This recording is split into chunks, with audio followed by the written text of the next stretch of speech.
Estudiantes, continuando con el desarrollo de esta cápsula, seguimos con condiciones políticas, económicas y sociales Chile, 1800 hasta 1920. Durante la segunda mitad del siglo XIX, Chile tuvo la posibilidad de industrializarse, pero la élite política mantuvo prácticas tradicionales de producción, la modernización fue circunstancial, favoreciendo las áreas alimenticias. Al respecto, se comprende que a los pequeños productores les fue expropiada la actividad productiva, lo cual provocó la quiebra de los proyectos microacumulativos. El tránsito hacia el capitalismo industrial entre 1860 y 1880 fue ocasionado por una crisis de la productividad del sistema colonial, lo que obligó a iniciar la importación de medios industriales de producción, máquinas, combustible y materias primas. Este proceso estuvo en manos de un incipiente sector industrial que trató de integrar la mecanización al sector agrícola y minero, con el objeto de establecer inversiones productivas, pero sin una transformación de las fuerzas productivas que fomentara la ganancia. En el sector minero llegaron inversiones y personal extranjero como ingenieros y técnicos inmigrantes que apoyaron las actividades mineras en la zona norte del país. A partir de 1850 se señala que se produjo el desplazamiento de la economía hacia la modernización, con exportaciones de trigo, cebada y cobre. Hubo un aumento de las transacciones en los puertos y una mayor frecuencia de los ferrocarriles que transportaban los productos hacia la zona norte.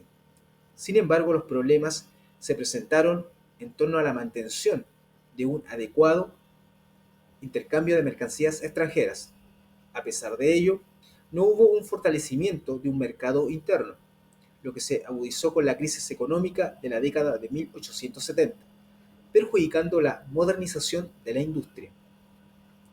Una nueva oportunidad de desarrollo industrial se, se produciría con la Guerra del Salitre. Se considera que se presentó una apertura internacional y con ello una crisis de las actividades artesanales tradicionales en los sectores populares. Esto debido a la incorporación de industrias textiles modernas, lo cual provocó la modificación de las identidades y proyectos de clase. En el aspecto político, la situación fue delicada, pues la guerra civil en 1891 permitió que el Congreso tuviera un rol preponderante por sobre el poder presidencial. El parlamentarismo a la chilena agudizó la situación social debido a que la élite política no se preocupaba por las condiciones de vivienda y salubridad de la población. Además se sumaron los problemas sociales, laborales e ideológicos de la industrialización y urbanización. Así, la burguesía, es decir, la clase social capitalista que tenía los capitales para la inversión, se asimiló a la aristocracia terrateniente, surgiendo la oligarquía, entendida como la clase social vinculada a los grandes negocios y que manejaba el poder público. La vinculación de estos dos grupos fue materializada a través de alianzas matrimoniales y mediante la participación conjunta en negocios o empresas. En el caso de los sectores populares, compuestos por obreros asalariados y artesanos urbanos, quienes constituían el 57% de la población nacional en 1907. La jornada laboral de los obreros asalariados superaba las 12 horas diarias y no contemplaban seguridad en las faenas ni indemnización en caso de accidentes. Además, existían en los sectores populares la necesidad de trabajar y pagar los altos costos de la vida de la época. Se hace referencia a las opciones ocupacionales de los pobres. Se han estructurado como clase, en torno al trabajo asalariado y en torno a la actividad empresarial, productores o comerciantes.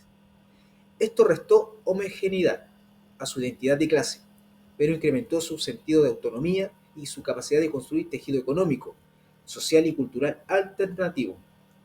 Esto es lo que permite constituirse como un movimiento social.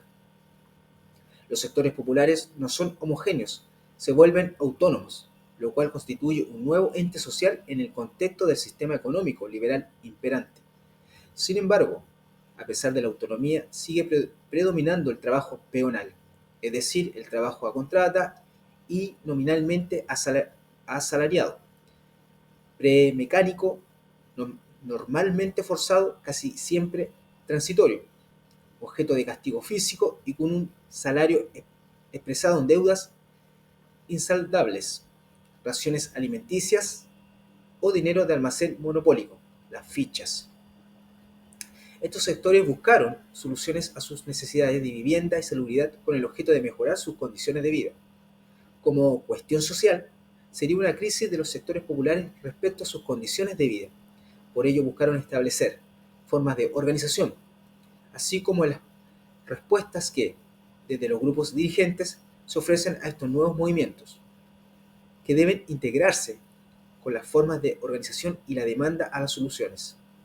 Al respecto, se enfatiza que la élite no veía con buenos ojos la politización popular, considerando que el electorado comenzaba a tener una alta alfabetización, lo cual iba en incremento. Este nexo entre los sectores populares y la élite servía como medio de interlocución controlada desde arriba. Esto significa que se fueron integrando en los discursos de los partidos políticos necesidades sociales. Sin embargo, esto podía significar un determinante agente de ruptura social. Estos sectores populares se organizaron en gremios, representados por trabajadores urbanos, quienes tenían sus labores en las áreas de servicio, obras públicas, industria y artesanado. Además, desarrollaron sus propios medios de prensa como Artesanos de la Unión, 1862, y Congreso Socio-Obrero, 1900. Luego surgiría la Federación Obrera de Chile, FOCH, en 1909. Estos sujetos populares estaban representados por los trabajadores urbanos, quienes tenían sus labores en las áreas de servicio, obras públicas, industria y artesanado. Institucionalidad y moralidad. En el periodo de 1880 a 1920, el Estado tuvo una escasa preocupación para solucionar los problemas de los sectores populares. Hubo algunos avances como la promulgación de leyes que tuvieron como propósito mejorar las condiciones de vida de los sectores populares, sino además satisfacer las necesidades de la élite, en el sentido de disminuir los problemas sobre la regulación de las horas de trabajo y solucionar el hacinamiento a través de la implementación de habitaciones para obreros.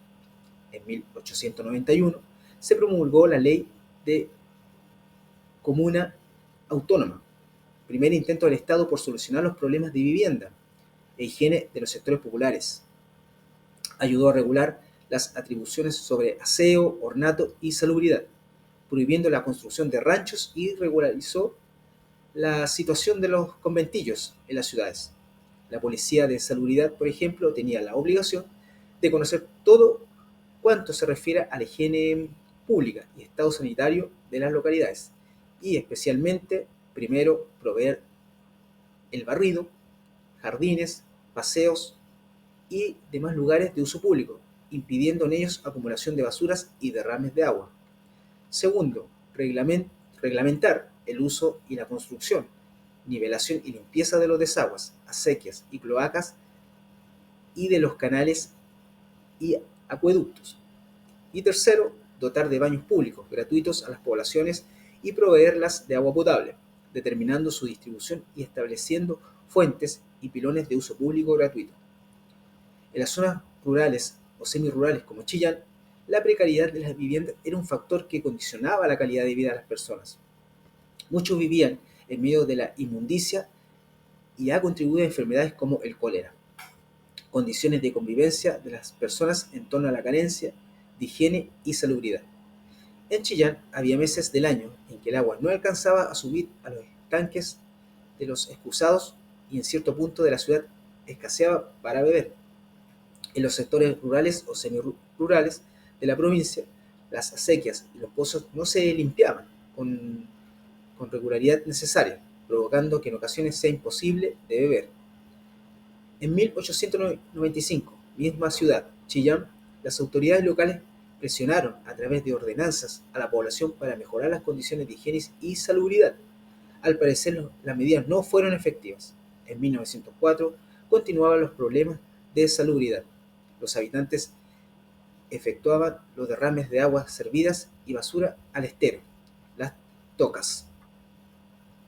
La carencia de alcantarillado, la escasez de agua y la mala calidad de las cañerías se evidenciaban porque no solo tiene una gran cantidad de sustancias orgánicas e inorgánicas, sino que además suele despedir el mal olor de la putrefacción.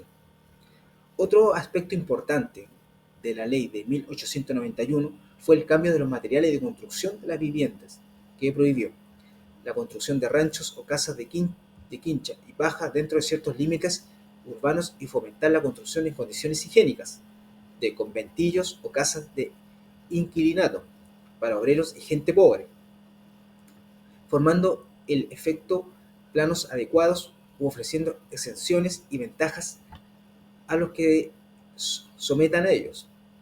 El Estado buscó controlar el espacio geográfico, ubicando los conventillos en barrios numerados con el propósito de ordenar las ciudades. Asumiendo la ley, consideró necesario ordenar dentro de las poblaciones nuevas y antiguas el aseo de la parte exterior de todos los edificios públicos y particulares una vez al año y proveer el alumbrado público de las poblaciones y a la construcción, pavimentación, reparación, ensanche y rectificación de los caminos, puentes y calzadas. Fue complicado aplicar estos discursos establecidos por las autoridades estatales con el propósito de moralizar a la población.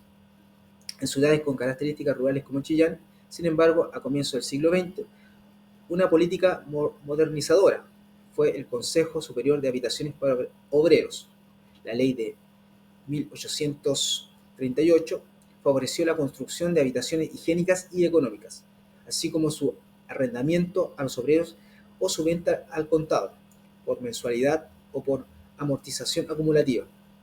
Estas construcciones se efectuaron en diversas ciudades como Iquique, Valparaíso, Santiago, Concepción y Chillán.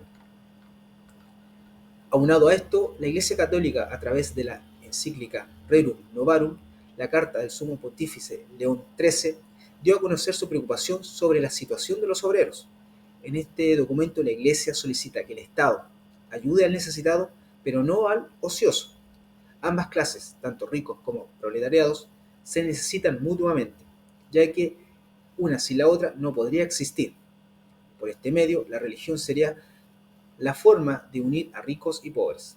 Así también sería labor de los ricos dedicarle piedad al obrero, no exponerlo a la corrupción, ni a los peligros de pecar, ni quitarle tiempo con su familia, ni menos la posibilidad del ahorro. Además, el rico debía entregar un buen trato al obrero. El Estado debía preocuparse por defender el derecho de todos, en especial de los que más lo carecen, como los obreros, pero también defender la propiedad privada, porque es la única manera de acortar la brecha existente entre ambas clases.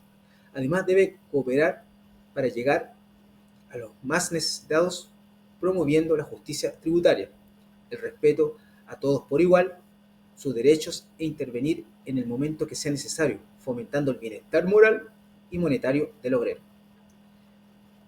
Finalizando, condiciones de vida de los sectores populares. Las condiciones de vida de los sectores populares en Santiago eran deplorables. Esto empeoró a raíz de la prosperidad económica, lo cual permitía la llegada de la población desde los sectores rurales ocupando las principales ciudades del Valle Central.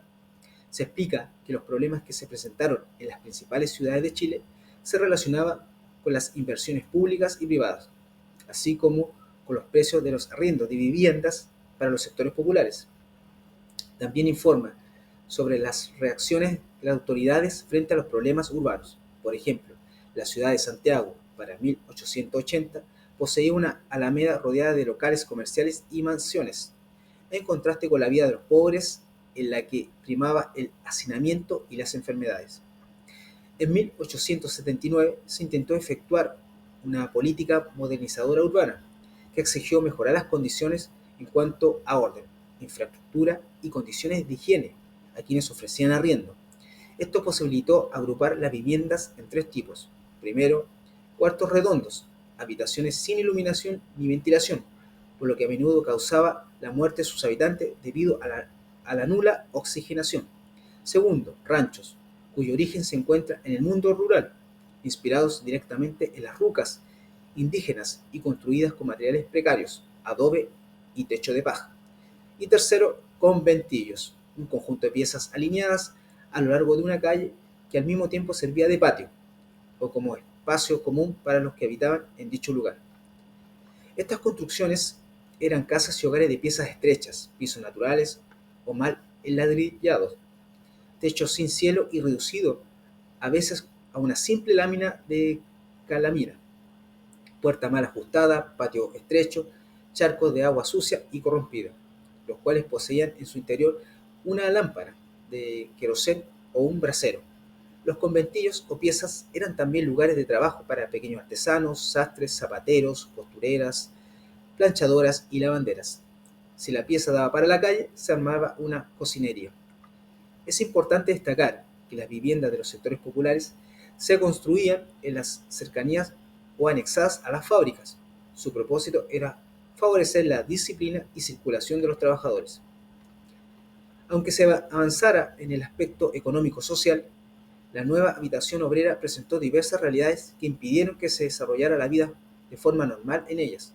Además de ser lugares de habitación, se convirtieron en lugares de trabajo, principalmente lavanderas que buscaban conseguir ingresos económicos que les permitieran desarrollarse tanto a ellas como a sus familias. En ocasiones las caracterizaron como escandalosas, bulliciosas y con mal vocabulario, lo que fomentaba la segregación de estos sectores con respecto al resto de la sociedad. Las condiciones sanitarias no mejoraron del todo, continuaron siendo muy deficientes ya que los servicios higiénicos eran precarios o nulos, al igual que las fuentes de agua. La evacuación de aguas servidas se efectuaba por medio de acequias, atravesando patios usados como vertederos de basura. En 1907, alrededor del 40% de todos los chilenos vivían en comunidades de más de 2.000 personas. El crecimiento poblacional se produjo de manera desigual, principalmente en las zonas norte y sur. Las ciudades carecían de fuentes de agua potable y fueron foco de enfermedades sanitarias, siendo las más recurrentes de peste bubónica, cólera, tifus, viruela, difteria, neumonía, tuberculosis y dolencias intestinales. Entre 1909 y 1914, las enfermedades sanitarias hicieron desaparecer a más de 100.000 chilenos. Solo la viruela ocasionó la muerte de 10.000 personas al año. El discurso de la Sociedad de Fomento Fabril, SOFOFA, señalaba que era urgente solucionar la vivienda, salubridad y también los hábitos de quienes vivían en ellas, todo lo cual tenía directa relación con la productividad de los trabajadores. La forma de vida de los sectores asalariados estaba relacionada con el núcleo familiar, ya que la formación que recibían los hijos de sus padres pasa a convertirse en un círculo de suciedad y desorden. La solución a estos problemas sociales de los obreros sería una vivienda lo más digna posible, que permitiera mejorar las condiciones familiares. Sin embargo, en la práctica primaba la delincuencia, el alcoholismo, el bandidaje y la afición al juego, sumado a la prostitución, lo que fue un foco de enfermedades como la sífilis. El Estado instituyó una asistencia médica precaria, estableciendo programas de vacunación a la población vulnerable. En el caso de la ciudad de Concepción, la situación no fue distinta. Tanto Concepción y Chillán carecían de alcantarillado y agua potable. A comienzos del siglo XX primaban los pozos negros, que incrementaban las diarreas, neumonías, gripe y tuberculosis. El senador Luis Enrique Concha señaló que en Concepción las medidas no debían quedarse solamente en el discurso, debían ser ejecutadas todas las obras de saneamiento en la ciudad, con el objeto de favorecer el bienestar de la población. Continuamos.